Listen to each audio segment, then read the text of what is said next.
نو دوی لارې د ګناه څخه د بچاو ما بار بار دا ویل چې دا خبرې مه کوئ چې یا ما ته تعویض راکړه یا دم راکړه یا وظیفه راکړه. په دې خبرو باندې نه ده.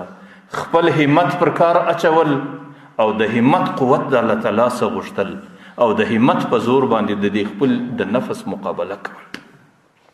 خو لیکن دا د یوې ورځې خبره نه ده، دا ډېر اوږد منزل دی.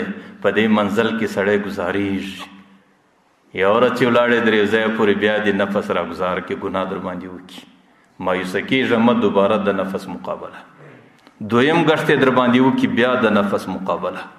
10 واره ګزار کړي په دې لار کې بیا د نفس مقابله. دا د مایوسۍ لار نه ده، دا د ناامیدۍ لار نه ده. الله تعالی به دې ضرور یو منزل ته رسوي او هغه منزل د تقوا دی او هغه منزل د صراط مستقیم دی.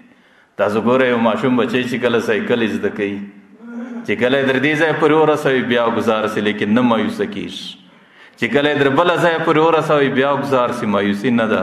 چې کله در بله ځای پورې اخر الله تعالی هغه خپل مقصد و منزل ته ورسوي، بیا هغه ماشوم بچی دی د ډېر منزل د ډېره مشق وروسته د ډېرې مزاولې څخه وروسته سړی منزل ته رسېږي. نو د نفس مقابله دا په همت باندې کېږي او د دې غوښتنه او د دې همت د قوت غوښتنه د الله تعالی څخه کېږي او په دې لاره کې نه ستړېدونکی مزل کول او په دې لار کې د مایوسۍ سره نه مخامخ کېدل.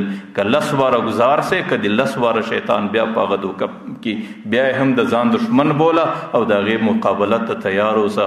آخر به الله تعالی هغه ستا در لاس لاندې کوي او چې کوم منزل دې په نیت کې دی الله تعالی به دې هغه منزل ته رسوي. هغه منزل تقوا ده او هغه تقوا زموږ مقصود دی او هغه د پیغمبر علیه السلام غوښتنه ده.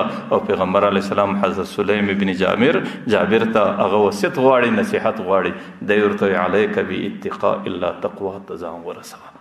نو الله تعالی دې زموږ او ستاسو زندگی پر تقوا راولي. الله تعالی دې دا څو خبرې قبول کړي.